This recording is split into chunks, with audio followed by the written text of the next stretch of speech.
아, 드디어 끝났네. 애썼다, 우리 아들. 장례식장 가족 대기실에 남자의 웃음소리가 울려 퍼졌습니다. 검은 양복을 입은 남자 강태준.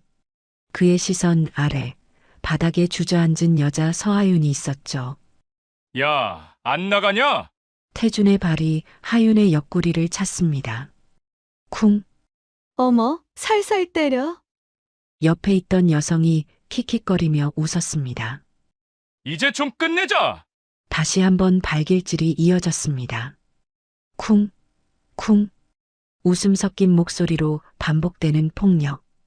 그 옆에는 두 여자가 서 있었습니다. 시어머니 백미숙과 친척 동생 한설인. 그들은 그저 지켜보고만 있었죠.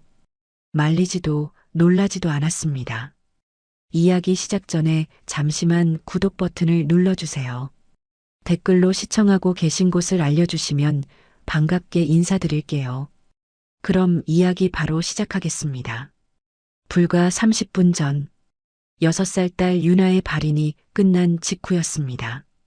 조문객들이 모두 떠나고 장례 지도사도 물러났죠. 가족 대기실엔 5명만 남았습니다. 하윤, 태준, 백미숙, 설인, 그리고 태준의 동생 강민준. 하윤은 의자에 앉아 고개를 떨구고 있었습니다. 크하하. 갑자기 태준이 웃기 시작했습니다. 하윤이 고개를 들었죠. 남편이 두 손으로 얼굴을 감싸고 웃고 있었습니다. 당신 왜 그래요? 하윤이 조심스럽게 물었습니다. 태준은 대답 대신 웃음을 멈추지 않았죠. 백미숙은 아들을 바라보며 입술을 다물었습니다. 설이는 태준의 팔을 살짝 잡았습니다. 오빠. 태준은 그 손을 뿌리치지 않았습니다. 하윤의 눈이 그 손을 향했죠. 설인의 손이 태준의 팔에 자연스럽게 올려져 있었습니다. 마치 연인처럼. 뭐지? 아, 드디어 끝났네. 태준이 웃음을 멈추고 말했습니다. 이제 좀 끝내자. 그리고 하윤을 향해 다가왔죠. 당신 무슨 소리? 하윤이 일어서려는 순간. 쿵. 태준의 발이 하윤의 옆구리를 찼습니다. 으윽. 하윤이 바닥에 쓰러졌죠. 끝. 이제 끝이라고. 태준이 다시 웃으며 발을 휘둘렀습니다. 쿵, 쿵. 당신 미쳤어요. 하윤이 비명을 질렀지만 태준은 멈추지 않았습니다. 미쳤다고? 나, 크하. 그는 오히려 더 세게 찼죠. 하윤은 몸을 웅크린 채 바닥을 기었습니다. 어머님, 말려주세요. 하윤이 시어머니를 향해 손을 뻗었습니다. 하지만 백미숙은 팔짱을 낀 채 내려다볼 뿐이었죠. 이제 정리할 건 정리해야지. 차갑고 낮은 목소리였습니다. 하윤의 손이 허공에서 떨어졌죠. 시어머니의 눈빛엔 연민도 미안함도 없었습니다. 오빠 그만해요. 사람들 올 수도 있어요. 설인이 태준을 말렸습니다. 태준은 헛웃음을 흘리며 발을 걷었죠. 그래, 내 말이 맞아. 그리고 설인의 어깨에 손을 올렸습니다. 역시 넌 똑똑해. 오빠가 더 그렇죠. 두 사람이 자연스럽게 대화를 나눴습니다. 하윤은 바닥에 쓰러진 채 그 모습을 바라봤죠. 설인이 태준의 허리에 팔을 감았습니다. 태준도 그녀의 어깨를 감쌌죠. 완벽한 연인의 자세였습니다. 하윤의 눈이 점점 커졌습니다. 설마. 입술이 떨렸죠. 설마 당신들. 백미숙이 한숨을 쉬었습니다. 이제 알았어? 늦었네. 차가운 말투였죠. 설인이는 친척 동생이 아니야. 태준이 여자야. 세상이 멈춘 것 같았습니다. 하윤은 그 자리에 얼어붙었죠. 친척 동생이 아니라고? 어머님 이게 무슨. 태준이는 내가 싫대. 오래전부터. 백미숙이 무심하게 말했습니다. 설인이가 훨씬 낫더라고. 똑똑하고 예의 바르고 돈도 잘 쓰고. 하윤의 입에서 웃음이 새어나왔죠. 기가 막혀서 나온 웃음이었습니다. 그래서 유나 장례식 날 이러시는 거예요? 장례 끝났잖아. 이제 정리할 때 됐지. 백미숙의 목소리는 끝까지 차가웠습니다. 태준이 서린의 손을 잡고 문 쪽으로 걸어갔죠. 엄마, 우리 먼저 갈게요. 서린이 피곤해 보여. 그래, 가. 조심히 가고. 네, 어머니. 안녕히 계세요. 서린이 공손하게 인사했습니다. 마치 며느리처럼. 하윤은 그 모습을 멍하니 바라봤습니다. 문이 닫혔죠. 대기실에는 백미숙과 하윤, 그리고 구석에 민준만 남았습니다. 백미숙이 가방을 들고 일어났습니다.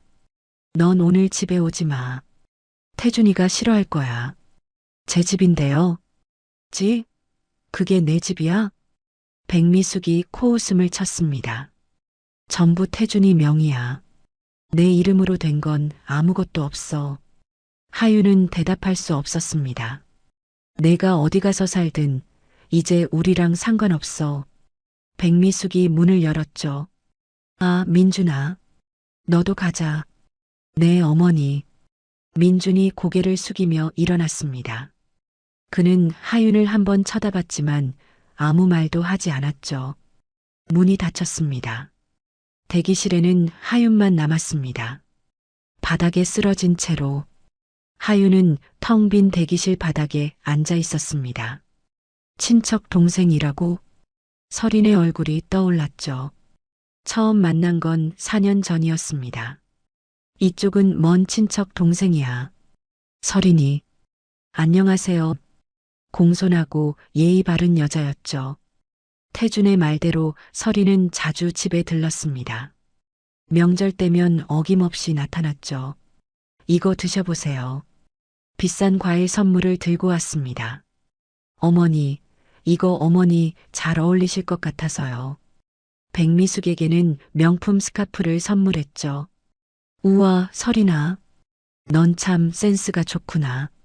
시어머니는 환하게 웃었습니다. 하윤에게는 한 번도 보여주지 않던 표정이었죠. 유나가 아팠을 때도 서린은 병원에 왔습니다. 제가 뭐 도와드릴까요? 괜찮아요. 와줘서 고마워요. 서린은 병실을 오가며 챙겼습니다. 태준과 함께 커피를 사오기도 했죠. 착한 동생이야. 하윤은 그렇게 믿었습니다. 그런데 지금 생각해보니 둘이서 커피 사러 간다고 30분씩 사라졌었지. 명절 때 장을 보러 2시간씩 나갔던 것도 이제야 깨달았습니다. 그 모든 순간이 거짓이었다는 걸 어머님은 알고 계셨던 거야. 시어머니의 태도가 떠올랐습니다. 서린이는 언제 봐도 예쁘고 똑똑해. 하윤이 너도 서린이 좀 배워. 비교당하는 게 일상이었죠. 서린이는 옷도 잘 입고 화장도 예쁘게 하던데 하윤은 전업주부였습니다. 유나를 돌보느라 자신을 꾸밀 여유가 없었죠. 핑계 대지 마. 서린이는 일도 하면서 저렇게 잘하잖아. 백미숙은 늘 서린 편이었습니다. 처음부터 나를 내쫓을 생각이었던 거야. 하윤은 쓴웃음을 지었습니다. 바닥에 앉은 채 주변을 둘러봤죠. 아무것도 없었습니다. 핸드폰과 지갑만 주머니에 있었죠. 친정은 일찍 부모님을 여의었습니다. 친구라고 부를 사람도 없었죠. 결혼 후 시댁 요구대로 관계를 정리했으니까요. 며느리가 친구들이랑 놀러 다니면 보기 안 좋아. 백미숙의 말에 따랐습니다. 모든 걸 포기하고 시댁에 맞춰 살았죠. 그 결과가 이것이었습니다. 하윤은 천천히 몸을 일으켰습니다. 울 시간은 없어. 눈물은 이미 다 말랐습니다. 유나를 보내며 울 수 있는 눈물은 모두 흘렸죠. 살아남는 것. 하윤은 대기실 문을 열고 나갔습니다. 장례식장 복도는 조용했죠. 밤 11시가 넘었습니다. 정문 밖으로 나가자 차가운 바람이 얼굴을 스쳤습니다. 어디로 가지? 갈 곳이 없었습니다. 집은 태준 명의였고 친정도 없었죠. 통장에 생활비가 조금 남아 있었습니다. 일단 오늘 밤은 해결하자. 하유는 가까운 모텔을 찾아 들어갔습니다. 하룻밤이요. 5만 원입니다. 카드를 건넸습니다. 방은 작고 낡았습니다. 하지만 상관없었죠. 하유는 침대에 앉았습니다. 창밖 네온 사인이 깜빡이고 있었습니다. 유나야. 딸의 얼굴이 떠올랐습니다. 환하게 웃던 모습. 엄마, 나 오늘 그림 그렸어. 자랑스럽게 보여주던 그림. 유나는 그림을 정말 좋아했습니다. 어린 나이에도 실력이 뛰어났죠. 학교에서 상도 여러 번 받았습니다. 우리 유나 진짜 잘 그린다. 하유는 딸을 안고 웃었습니다. 그때가 가장 행복했던 순간이었죠. 이제 그 순간은 영영 돌아오지 않습니다. 하유는 눈을 감았습니다. 미안해, 유나야. 눈물이 흐를 것 같았지만 나오지 않았습니다. 엄마는 살아야 해. 하유는 눈을 떴습니다. 결심이 선 눈빛이었죠. 포기하지 않을 거야. 핸드폰을 꺼냈습니다. 통장 잔액을 확인했죠. 200만 원 정도 남아 있었습니다. 한 달은 버틸 수 있어. 그 사이에 일을 구해야 했습니다. 구직 사이트를 열었죠. 경력이 없었습니다. 결혼 전 잠깐 일한 게 전부였죠. 힘들겠지만 할 수 있어. 하유는 화면을 스크롤했습니다. 여러 공고를 살펴봤죠. 하유는 핸드폰을 내려놓았습니다. 침대에 누웠습니다. 천장을 바라봤죠. 내일부터 시작이야. 새로운 삶. 혼자서 살아가야 하는 삶. 하유는 눈을 감았습니다. 잠이 올 것 같지 않았지만 어느새 잠들어 있었습니다. 다음 날 아침 9시. 하유는 모텔을 나섰습니다. 유나의 학교로 향했죠. 교문을 지나 교무실로 들어갔습니다. 서하윤 씨시죠? 기다리고 있었습니다. 미술 선생님이 반갑게 맞아주었습니다. 여기 앉으세요. 선생님은 커다란 포트폴리오를 꺼내 책상 위에 올렸습니다. 유나가 정말 특별한 아이였어요. 포트폴리오를 열자 유나의 그림들이 나타났습니다. 하윤의 숨이 멎었죠. 이건 지난해 지역 전시회 출품작이고요. 바다를 그린 그림이었습니다. 파도가 살아 움직이는 것처럼 생생했죠. 이건 학교 복도에 걸렸던 작품입니다. 꽃밭을 그린 그림. 색감이 눈부시게 아름다웠습니다. 선생님, 이걸 제가 가져가도 될까요? 당연하죠. 유나 어머니 거예요. 선생님이 포트폴리오를 건넸습니다. 사실 유나는 천재였어요. 저도 20년 넘게 아이들 가르쳤지만 유나 같은 아이는 처음이었습니다. 감사합니다. 하유는 포트폴리오를 꼭 안았습니다. 유나가 남긴 거예요. 소중히 간직하세요. 학교를 나오며 하유는 포트폴리오를 내려다봤습니다. 유나야, 이게 내가 남긴 거구나. 모텔로 돌아왔습니다. 침대에 앉아 그림들을 하나씩 펼쳤죠. 12점이 있었습니다. 모두 유나의 손길이 느껴지는 작품들이었습니다. 하유는 핸드폰을 꺼냈습니다. 그림 한 점을 사진으로 찍었죠. 이렇게라도 유나를 기억하고 싶어 SNS에 올렸습니다. 우리 딸이 그린 그림입니다. 6살이었어요. 짧은 글과 함께 핸드폰을 내려놓고 다시 그림을 바라봤습니다. 눈물이 났습니다. 이제야 올 수 있었죠. 사흘이 지났습니다. 하유는 여전히 모텔에 머물고 있었습니다. 구직 활동을 했지만 쉽지 않았죠. 그날 오후 핸드폰이 울렸습니다. 모르는 국제번호였습니다. 여보세요? 외국이었습니다. 네, 맞는데요. 저는 스페인 바르셀로나에서 연락드립니다. 낯선 이름이었죠. 저는 현대미술 작가입니다. 당신이 SNS에 올린 그림을 봤어요. 하윤의 심장이 뛰기 시작했습니다. 제 딸 그림을요? 네. 믿기 힘들 정도로 훌륭했습니다. 6살 아이가 그렸다는 게 놀라워요. 감사합니다. 혹시 그림이 더 있나요? 네, 12점 있습니다. 모두 보고 싶습니다. 이메일로 보내주실 수 있나요? 하유는 이메일 주소를 받아 적었습니다. 전화가 끝난 후 황급히 그림들을 사진으로 찍었죠. 12점 모두 이메일로 보냈습니다. 이게 뭐지? 현실감이 없었습니다. 다음 날 아침, 다시 전화가 왔습니다. 그림들 잘 봤습니다. 스페인 작가의 목소리는 흥분되어 있었습니다. 제안이 있습니다. 제가 당신 딸의 작품을 기반으로 새로운 프로젝트를 하고 싶어요. 프로젝트요? 네. 저는 어린이의 순수한 시선을 재해석하는 작업을 해왔습니다. 유나의 그림은 완벽해요. 하유는 말을 잇지 못했습니다. 단순히 그림을 사는 게 아닙니다. 유나의 이름으로 전시회를 열고 제가 재해석한 작품과 함께 전시할 생각이야. 그게 가능한가요? 물론입니다. 그리고 수익은 5대5로 나눕니다. 유나의 유족인 당신에게 50%, 저에게 50%. 하윤의 머리가 복잡해졌습니다. 생각할 시간을 드릴게요. 하지만 이건 분명히 말씀드립니다. 이 프로젝트는 성공할 겁니다. 전화가 끊겼습니다. 하윤은 멍하니 핸드폰을 내려다봤습니다. 이게 진짜일까? 일주일 후 하윤은 카를로스가 보낸 계약서를 받았습니다.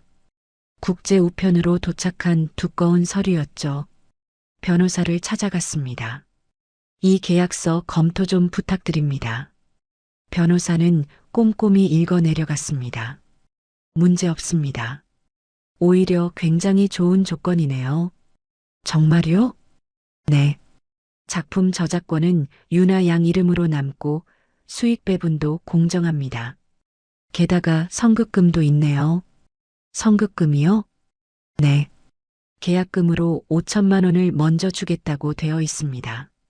하윤의 눈이 커졌습니다. 5천만 원이요? 네. 그리고 전시회 수익은 별도입니다. 유럽에서 전시하면 금액이 상당할 겁니다. 하윤은 계약서를 다시 바라봤습니다. 유나야, 내가 이런 선물을 남긴 거니? 눈물이 났지만 이번엔 슬픔이 아니었습니다. 계약하시겠어요? 변호사가 물었습니다. 네, 하겠습니다. 이틀 후 하윤은 계약서에 서명해 스페인으로 보냈습니다. 그리고 일주일 뒤 통장에 5천만 원이 입금되었습니다. 하윤은 핸드폰 화면을 믿을 수 없다는 듯 바라봤습니다. 이게 진짜야? 손이 떨렸습니다. 평생 본 적 없는 금액이었죠. 카를로스에게서 이메일이 왔습니다. 계약금 확인하셨죠? 곧 작업에 들어갑니다. 내년 봄 바르셀로나에서 전시회를 열 겁니다. 기대하세요. 하윤은 이메일을 읽고 또 읽었습니다. 유나의 그림이 세계에 알려지는 거야. 가슴이 뜨거워졌습니다. 모텔을 나와 작은 원룸을 구했습니다. 보증금 1,000만 원, 월세 50만 원. 깨끗하고 햇볕이 잘 드는 곳이었죠. 짐을 풀며 유나의 그림들을 벽에 걸었습니다. 유나야, 엄마 이제 제대로 시작할 거야. 하윤은 노트북을 켰습니다. 카를로스가 보낸 자료들을 하나씩 읽어 내려갔죠. 전시회 기획안, 홍보 계획, 예상 수익. 모든 게 구체적이었습니다. 이 사람은 진짜 프로구나. 하윤은 예상 수익 항목을 봤습니다. 최소 3억, 최대 10억. 믿기지 않는 숫자였습니다. 진짜 이렇게 될 수 있을까? 하지만 계약금이 이미 들어온 걸 보면 거짓은 아니었습니다. 하윤은 창밖을 바라봤습니다. 도시의 불빛들이 반짝이고 있었죠. 나 혼자가 아니야.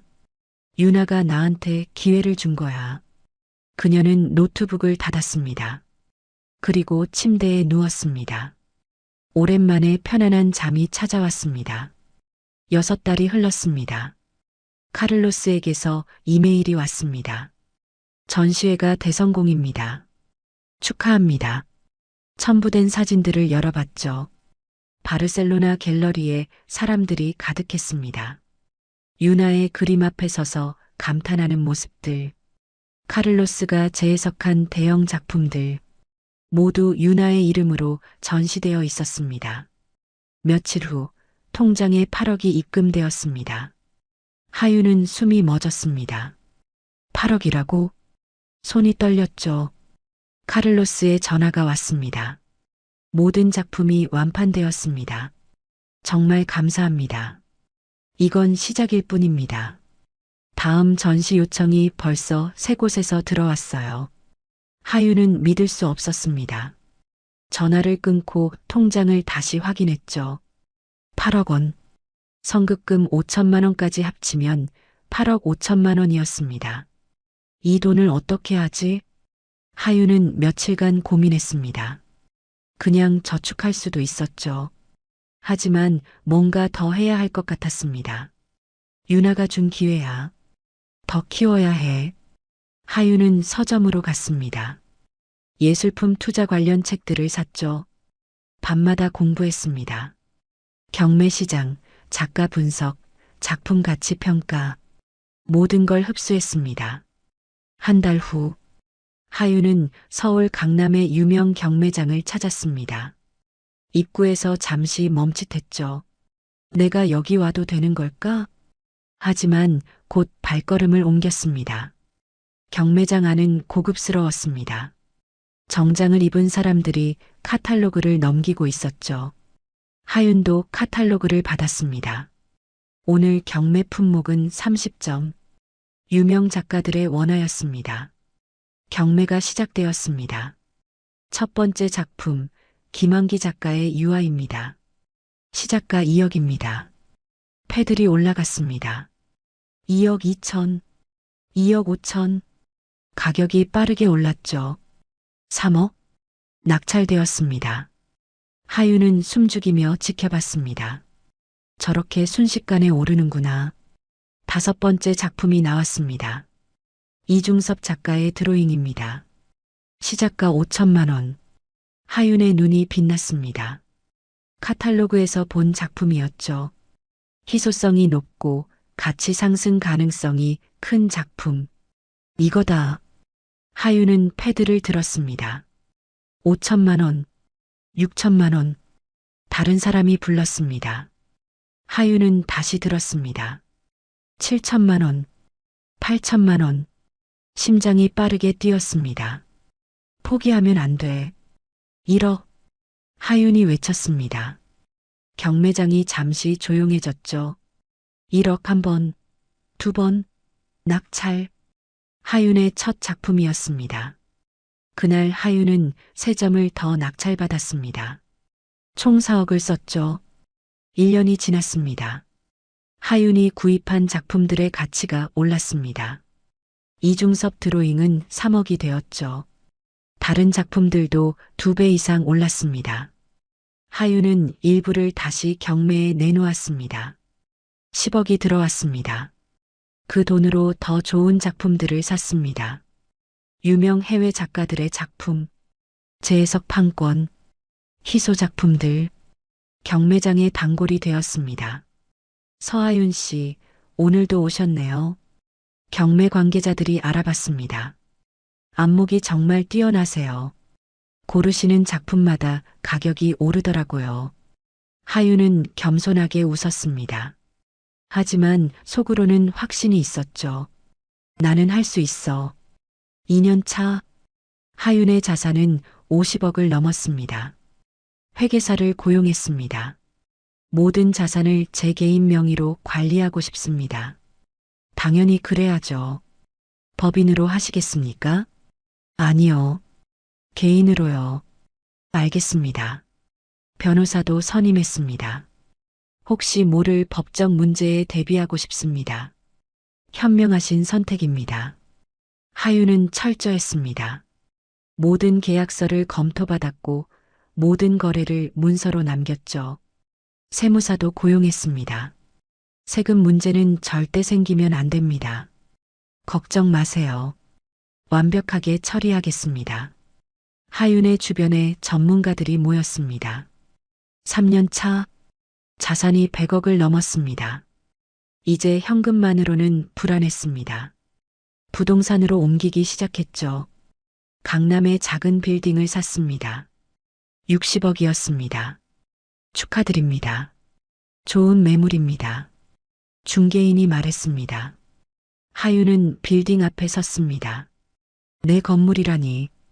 감회가 새로웠습니다. 지하 1층, 지상 5층. 작지만 알찼습니다. 월세 수익만 2천만 원이었죠. 6달 후 또 다른 빌딩을 샀습니다. 80억. 1년 후 세 번째 빌딩 90억. 하윤의 부동산 자산만 230억이 되었습니다. 현금과 예술품까지 합치면 300억이 넘었죠. 하윤은 자신의 사무실을 만들었습니다. 강남 한복판 자신의 빌딩 5층. 깔끔하고 세련된 공간이었습니다. 벽에는 유나의 그림을 걸었습니다. 엄마가 여기까지 왔어, 유나야. 하윤은 창밖을 바라봤습니다. 도시가 한눈에 보였죠. 이제 시작이야. 핸드폰이 울렸습니다. 부동산에서 온 전화였습니다. 하윤 씨, 좋은 매물 나왔습니다. 강남역 앞 대형 빌딩인데 보내주세요. 하윤은 메일을 확인했습니다. 지상 10층짜리 빌딩. 가격은 300억. 크네. 하지만 가능했습니다. 하윤은 미소 지었습니다. 조금만 더. 그녀는 노트북을 열었습니다. 다음 경매 일정을 확인했죠. 멈출 수 없었습니다. 더 높이, 더 멀리. 유나가 준 기회를 절대 낭비하지 않을 것입니다. 4년이 흘렀습니다. 하윤은 이제 완전히 다른 사람이 되어 있었죠. 강남에 사무실을 두고 자산을 관리하는 투자자. 그 사이 시댁과는 일체 연락이 없었습니다. 그런데 어느 날 모르는 번호로 전화가 왔습니다. 여보세요? 하윤아? 시어머니 백미숙의 목소리였습니다. 무슨 일이세요? 그동안 어떻게 지냈니? 사실은 말이야, 태준이가 요즘 힘들어서. 그게 저랑 무슨 상관입니까? 아직 법적으론 부부잖아. 혹시 도와줄 수 있지 않을까? 하윤은 코웃음을 쳤습니다. 이혼 서류 보내주세요. 바로 서명하겠습니다. 회사가 어렵거든. 내가 혹시...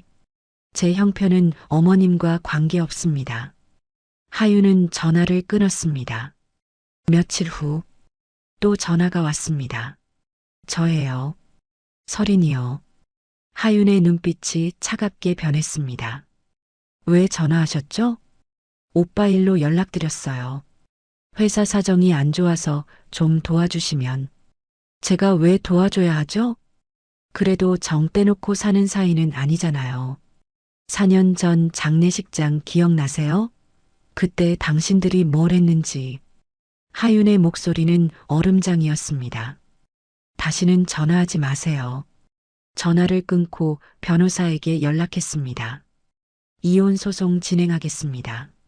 며칠 후 변호사 사무실. 남편분 회사 상황을 조사해 봤습니다. 부채가 상당하고 현금 흐름도 막혔습니다. 변호사가 서류를 건넸죠. 그리고 내연녀 한설인 씨, 원래 부동산 중개업을 했던 사람입니다. 하윤의 눈빛이 날카로워졌습니다. 과거의 유부남을 상대로 재산을 뜯어낸 전력이 있습니다. 서류에 설인의 과거 기록이 적혀 있었죠. 이혼 소송 3건. 모두 남자 재산을 나눠 가져간 케이스였습니다. 계획적으로 접근한 거네요. 맞습니다. 남편분의 집과 재산이 목표였을 겁니다. 그런데 남편 명의 재산은요? 현재는 거의 없습니다. 회사 부채 때문에 대부분 담보로 잡혀 있고 집도 은행 근저당입니다. 하유는 피식 웃었습니다. 노린 건 이미 없는 거네. 이혼 소송 빨리 진행하세요. 일주일 후 태준에게서 전화가 왔죠. 하윤아, 나야. 이혼 소송이 뭐야? 4년 전에 이미 끝났잖아요.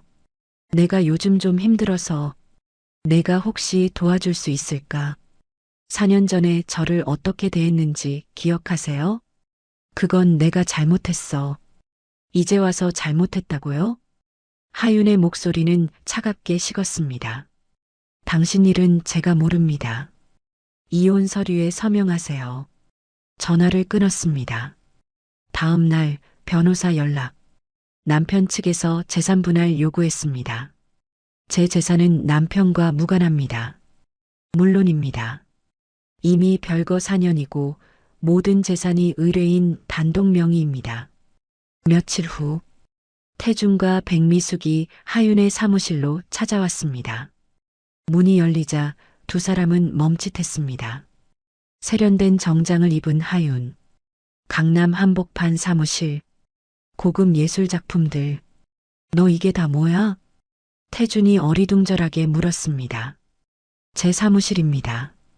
어떤 용건이십니까? 하윤아, 우리 얘기 좀 하자.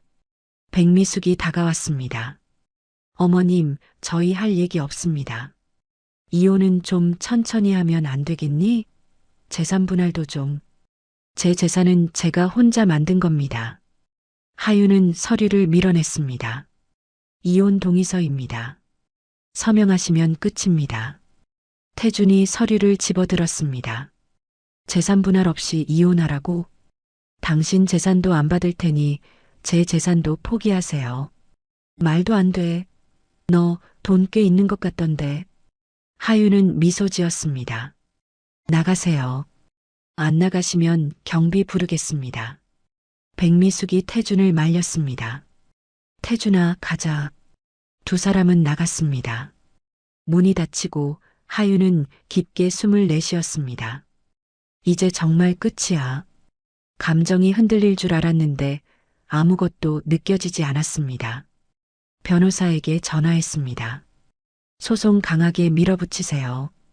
하윤은 창밖을 바라봤습니다. 나는 법과 돈으로만 싸울 거야. 더 이상 감정은 없었습니다. 오직 냉정한 계산만 남았죠. 반년이 더 지났습니다.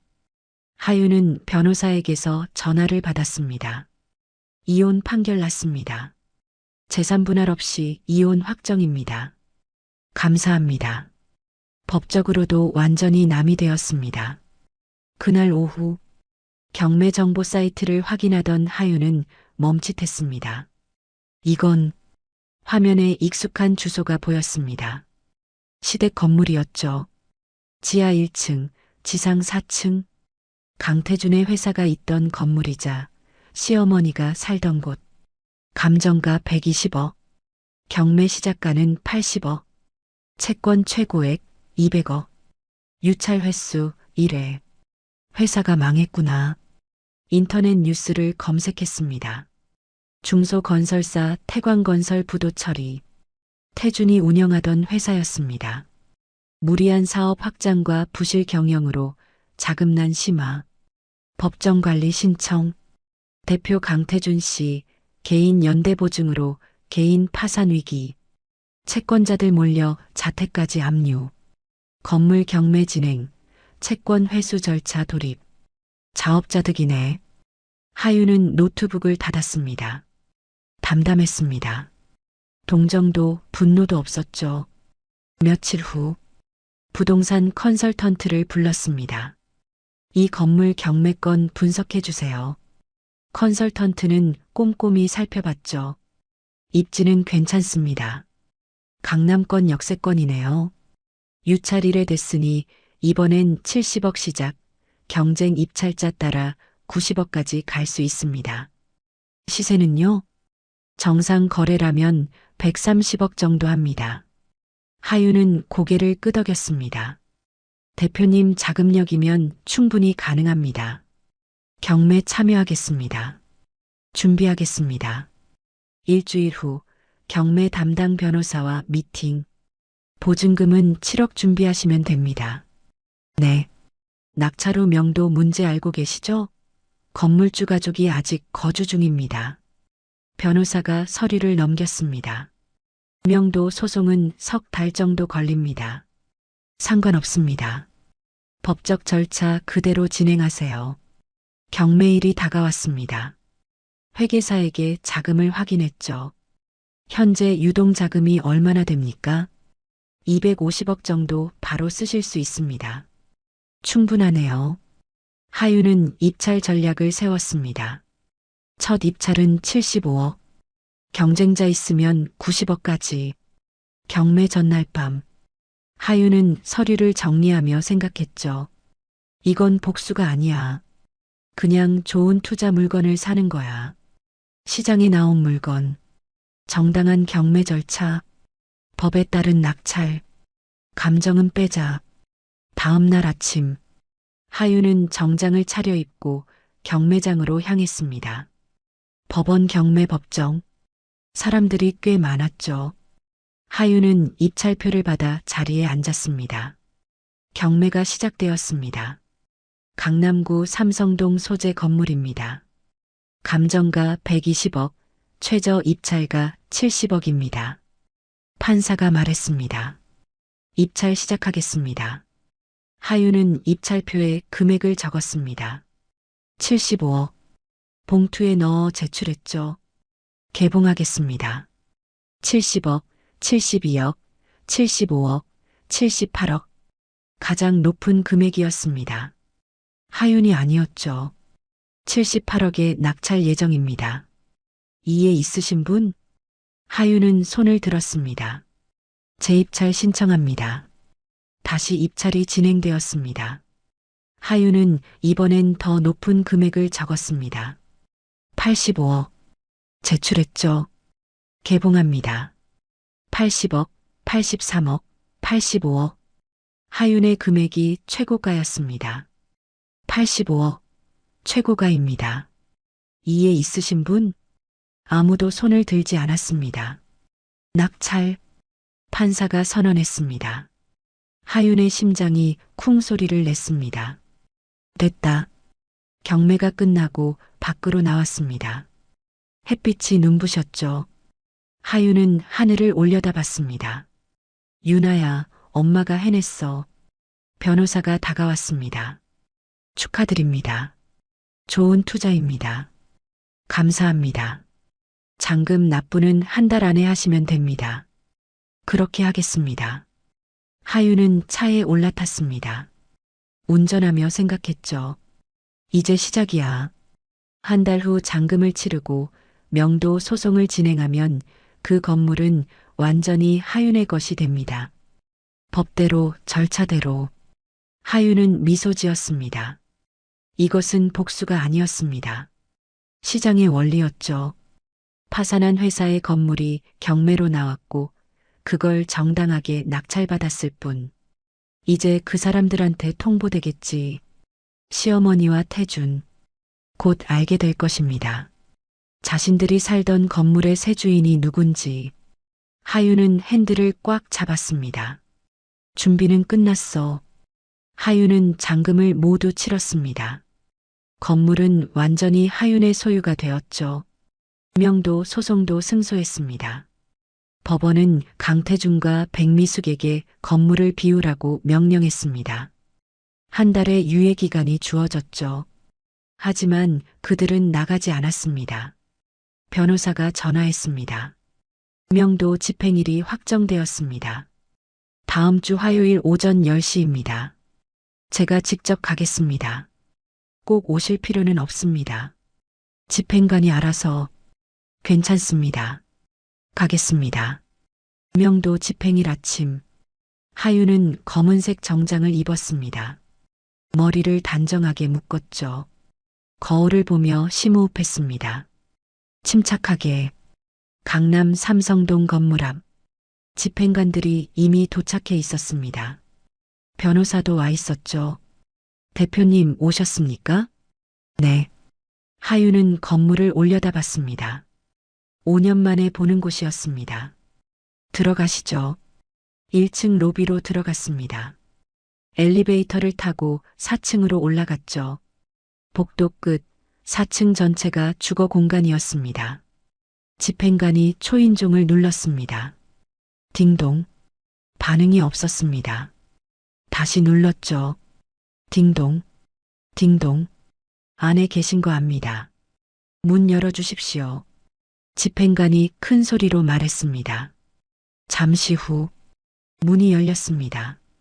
백미숙이 나타났습니다. 뭐야? 그녀의 목소리는 떨리고 있었죠. 명도 집행 나왔습니다. 법원 명령입니다. 집행관이 서류를 보여줬습니다. 백미숙의 시선이 하윤을 향했습니다. 너는 왜?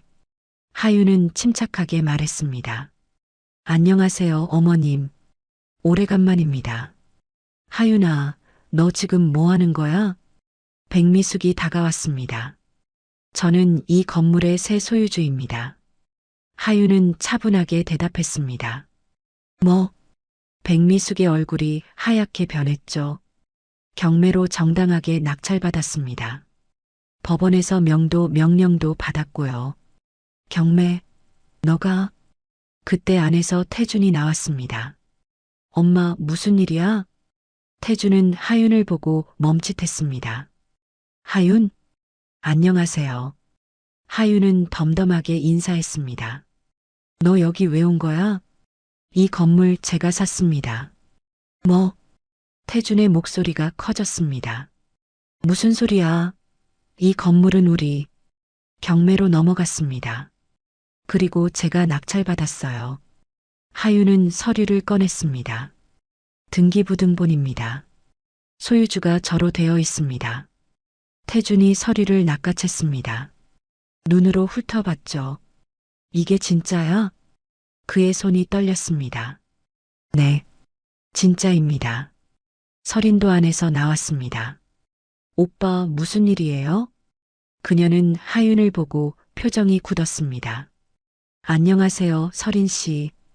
하윤은 차갑게 웃었습니다. 서린이 태준의 팔을 붙잡았죠. 오빠, 이게 무슨... 하윤이가 이 건물을 샀대. 뭐라고요? 서린의 얼굴에서 핏기가 싹 빠졌습니다. 백미숙이 하윤에게 달려들었습니다. 서하윤, 내가 무슨 권리로? 법적 권리로요. 하윤은 한 걸음도 물러서지 않았습니다. 경매는 누구나 참여할 수 있습니다. 저도 참여했고 낙찰받았어요. 이게 복수야? 내가 우릴 쫓아내려고? 백미숙이 소리쳤습니다. 복수요? 하윤은 고개를 저었습니다. 아닙니다. 그냥 투자입니다. 좋은 물건이 나와서 샀을 뿐이에요. 말도 안 돼. 태준이 벽을 쳤습니다. 쾅! 이게 우리 집이야. 우리가 살던 곳이라고. 법적으로는 제 건물입니다. 하윤의 목소리는 흔들림이 없었습니다. 채무 때문에 경매로 넘어갔고 저는 정당한 절차를 밟았습니다. 집행관이 앞으로 나섰습니다. 이제 짐 정리하시고 나가셔야 합니다. 잠깐만. 태준이 집행관을 막았습니다. 시간 좀 주세요. 갈 곳을 찾아야. 이미 한 달 유예기간 드렸습니다. 집행관이 차갑게 말했습니다. 법원 명령입니다. 지금 당장 나가셔야 합니다. 제발. 태준이 하윤을 바라봤습니다. 하윤아, 우리 얘기 좀 하자. 제발. 하윤은 그를 똑바로 봤습니다.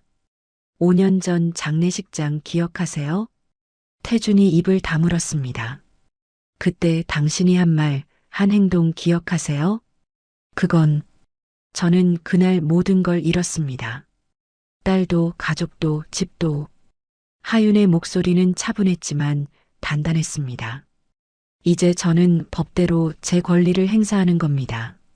서린이 하윤에게 다가왔습니다. 제발 한 번만. 서린 씨. 하윤이 그녀를 막았습니다. 당신이 누군지 다 알아요. 과거에 뭘 했는지도. 서린의 얼굴이 창백해졌죠. 부동산 중개업자로 유부남들한테 접근해서 재산 뜯어낸 것, 이혼 소송 3건 모두 조사했습니다. 그건 이번에도 태준 씨 재산이 목표였죠? 그런데 이미 다 날아갔네요. 하윤은 차갑게 웃었습니다. 서리는 아무 말도 할 수 없었습니다. 백미숙이 주저앉았습니다. 우리 어떻게 갈 데가 없는데. 그건 제가 모를 일입니다. 하윤은 집행관을 향해 고개를 끄덕였습니다. 진행하세요. 집행관들이 안으로 들어갔습니다. 짐을 정리하기 시작했죠.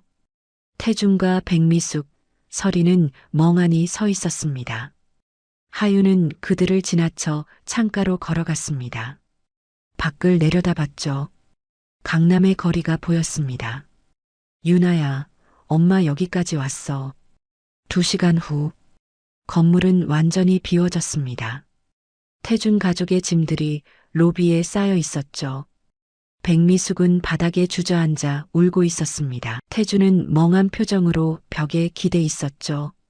서리는 어디론가 전화를 걸고 있었습니다.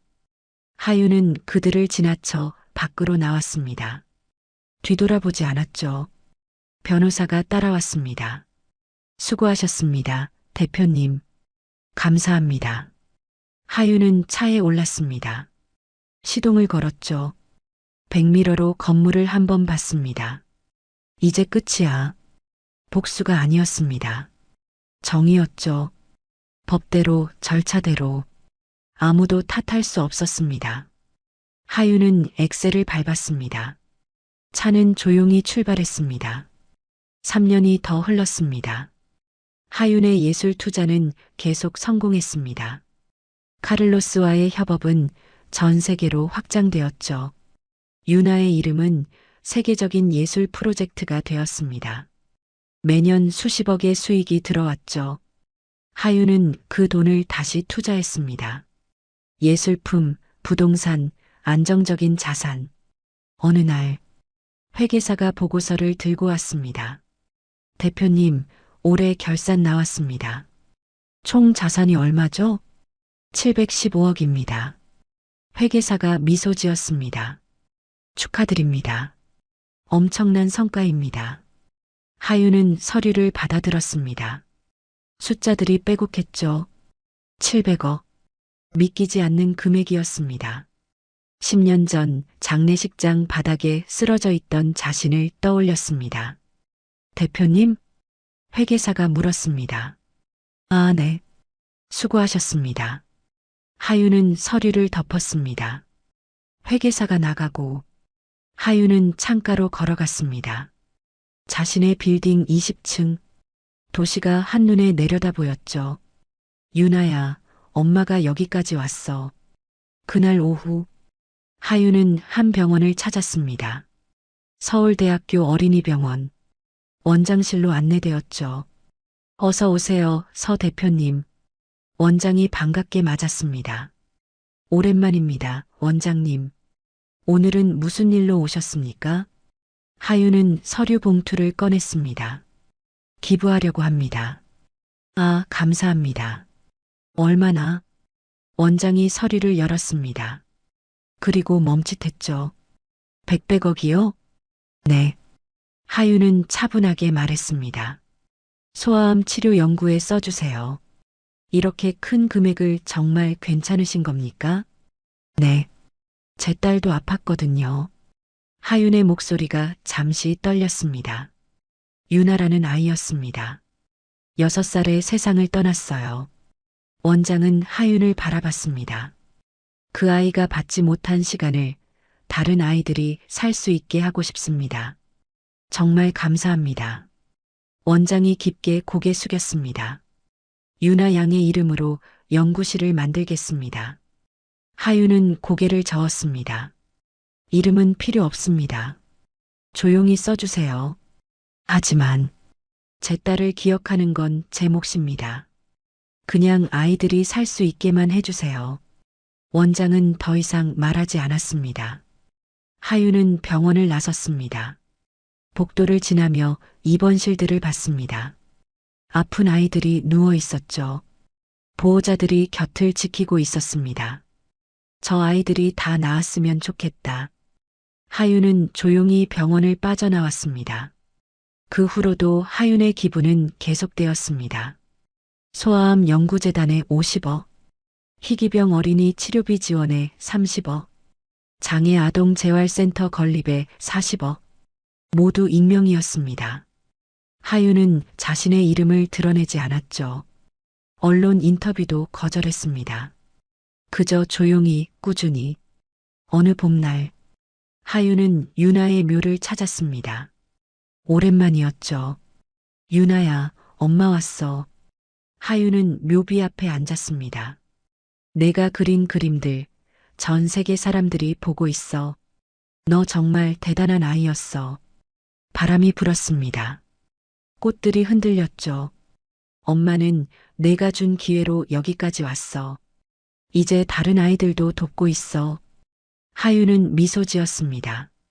내가 받지 못한 시간을 다른 아이들이 살 수 있게. 하윤은 한참을 그렇게 앉아 있었습니다. 해가 지고 있었죠. 이제 갈게. 다음에 또 올게. 하윤은 일어섰습니다. 뒤돌아보며 마지막으로 묘비를 봤습니다. 고마워, 유나야. 저녁. 하윤은 자신의 빌딩으로 돌아왔습니다. 20층 사무실. 창가에 섰습니다. 도시의 불빛들이 하나둘 켜지고 있었죠. 하윤은 그 풍경을 바라봤습니다. 10년이 지났구나. 10년 전 장례식장에서 쫓겨나던 날. 빈손으로 모텔로 향하던 밤. 그때의 자신을 떠올렸습니다. 나는 살아남았어. 하윤은 깊게 숨을 들이마셨습니다. 그리고 조용히 말했습니다. 나는 버려진 여자가 아니라 살아남은 사람이었다. 목소리는 단단했습니다. 흔들림이 없었죠. 하윤은 책상으로 돌아와 노트북을 열었습니다. 내일 일정을 확인했습니다. 경매 참여 2건, 재단 미팅 1건, 새로운 프로젝트 검토 1건. 바쁜 하루가 될 것 같았죠. 좋아. 하윤은 미소 지었습니다. 더 이상 과거를 돌아보지 않았습니다. 앞만 보고 걸어갈 뿐이었죠. 밤이 깊어갔습니다. 도시는 여전히 빛나고 있었습니다. 하윤의 빌딩도 그 속에서 조용히 빛나고 있었죠. 하윤은 불을 끄고 사무실을 나섰습니다. 엘리베이터를 타고 내려갔습니다. 1층 로비를 지나 밖으로 나왔죠. 차가운 밤 공기가 얼굴을 스쳤습니다. 하윤은 하늘을 올려다봤습니다. 별이 보였습니다. 유나야, 잘 자. 하윤은 차에 올랐습니다. 시동을 걸었죠. 집으로 향했습니다. 조용한 밤이었습니다. 하윤의 차는 도시를 가로질러 달렸습니다. 같은 시각, 서울 구로구 낡은 다세대 주택, 2층 좁은 원룸에서 강태준이 눈을 떴습니다. 벽지가 곳곳이 뜯겨나간 방이었죠. 창문 밖으로 빨랫줄이 보였습니다. 태준은 몸을 일으켰습니다. 허리가 욱신거렸죠. 50을 넘긴 몸은 예전 같지 않았습니다. 공사장에서 일한 지 2년째. 날품 팔이었죠. 휴대폰을 확인했습니다. 오전 6시. 오늘도 나가야지. 태준은 낡은 작업복을 입었습니다. 거울을 봤습니다. 수척한 얼굴, 희끗희끗한 머리카락. 10년 전 자신의 모습은 온데간데 없었죠. 어떻게 이렇게 됐지? 한숨이 나왔습니다. 회사가 망한 후 모든 게 무너졌습니다. 개인 파산 신청, 신용불량자, 빚쟁이들의 독촉, 집도 차도 모든 게 사라졌죠. 설인도 떠났습니다. 돈이 없어지자 바로 연락을 끊었습니다. 사랑했다면서. 태준은 쓴웃음을 지었습니다. 방문을 열고 나갔습니다. 복도 끝 공용 화장실, 세면대에서 찬물로 얼굴을 씻었죠. 계단을 내려가는데 1층에서 소리가 들렸습니다. 엄마, 제발 좀 그만해. 익숙한 목소리였습니다. 동생 민준이었죠. 태주는 멈칫했습니다. 내가 뭘 어떻게 해? 돈이 없는데. 백미숙의 목소리가 들렸습니다. 병원비라도 내야죠. 당뇨약도 떨어졌다고요. 난 지금 월급도 못 받고 있어. 회사가 어려워서. 그럼 나보고 어떻게 하라고. 태주는 조용히 계단을 내려갔습니다. 1층 문 앞. 민준이 현관에 서 있었고 백미숙이 방 안에서 소리치고 있었죠. 형. 민준이 태준을 봤습니다. 민준아. 출근하세요? 응. 민준의 얼굴은 피곤해 보였습니다. 40대 중반인데 머리가 반백이었죠. 형, 미안한데 이번 달 생활비 좀. 민준이 말을 흐렸습니다. 나도 없어. 태주는 고개를 저었습니다. 공사장 일당도 밀려 있어. 그럼 어머니 약값은요? 내가 어떻게 해? 넌 직장 있잖아. 형? 나도 애들 키우고 있다고요. 형은 혼자잖아요. 민준의 목소리가 커졌습니다. 그럼 나더러 굶으라고? 태준도 소리쳤습니다. 두 형제가 현관에서 언성을 높였죠. 너희들 싸우지 마. 백미숙이 문을 열고 나왔습니다. 이른을 넘긴 그녀는 지팡이를 짚고 있었습니다. 당뇨 합병증으로 다리가 불편했죠. 엄마. 됐어. 나는 그냥 죽을게. 백미숙이 다시 방으로 들어갔습니다. 쾅! 문이 닫혔습니다. 태준과 민주는 서로를 바라봤습니다. 형, 우리 왜 이렇게 됐을까요? 민준이 한숨을 쉬었습니다. 모르겠어. 태준은 고개를 떨구고 밖으로 나갔습니다. 지하철역으로 향했죠. 출근 시간이었습니다. 사람들로 붐볐죠. 태준은 전동차에 올랐습니다. 손잡이를 잡고 서 있었습니다. 문득 창밖으로 강남이 보였습니다. 높은 빌딩들, 화려한 네온사인들, 저기 어딘가에 하윤이 있겠지. 태준은 생각했습니다. 700억. 상상할 수 없는 돈이었습니다. 내가 그때 다르게 했다면 후회가 밀려왔습니다. 하지만 이미 늦었죠. 한편 인천 부평구 고시원. 한설이는 좁은 방에 누워 있었습니다. 3평도 안 되는 공간. 창문도 없었죠. 휴대폰 알람이 울렸습니다. 오전 7시. 설이는 알람을 끄고 일어났습니다. 40대 중반. 거울을 봤습니다. 칙칙한 얼굴. 생기 없는 눈빛. 예전의 화려함은 온데간데 없었죠. 어떻게 이렇게 됐지? 설이는 한숨을 쉬었습니다. 태준과 헤어진 후 다른 남자를 찾았습니다. 하지만 이번엔 실패했죠. 상대가 이미 결혼한 사실을 숨기고 있었습니다. 돈도 없었고 설이는 사기 혐의로 고소당할 뻔했습니다.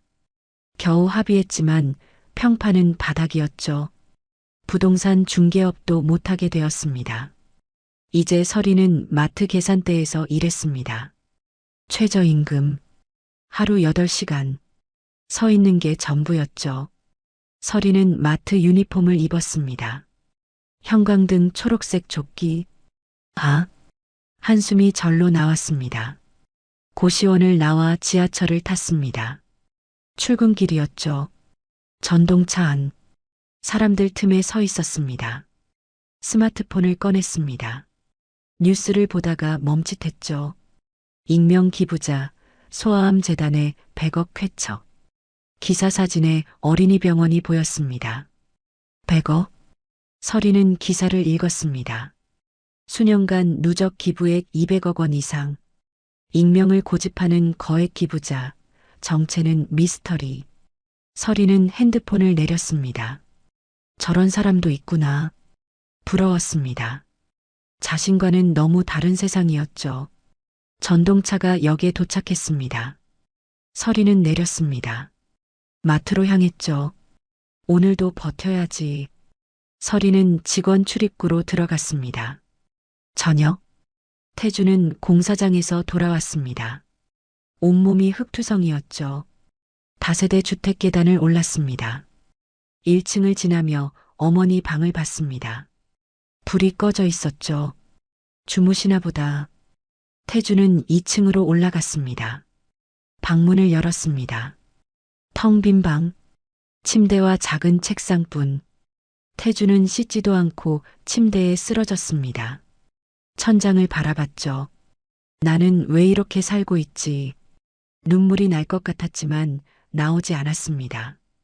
이미 다 말라버렸으니까요. 태주는 눈을 감았습니다. 내일도 공사장에 나가야 했습니다. 설인도 고시원 방에 돌아왔습니다. 마트 계산 8시간. 발이 퉁퉁 부었죠. 침대에 누웠습니다. 휴대폰을 켰습니다. SNS를 보다가 예전 사진이 떠올랐습니다. 명품 가방 들고 찍은 사진. 고급 레스토랑에서 찍은 사진. 그때가 좋았는데. 설이는 핸드폰을 내려놓았습니다. 눈을 감았습니다. 그들은 알지 못했습니다. 자신들이 버린 여자가 이제는 700억 자산가가 되어 조용히 세상을 바꾸고 있다는 것을, 그리고 그들은 영영 알지 못할 것입니다. 왜냐하면 하윤은 그들을 다시 돌아보지 않았으니까요.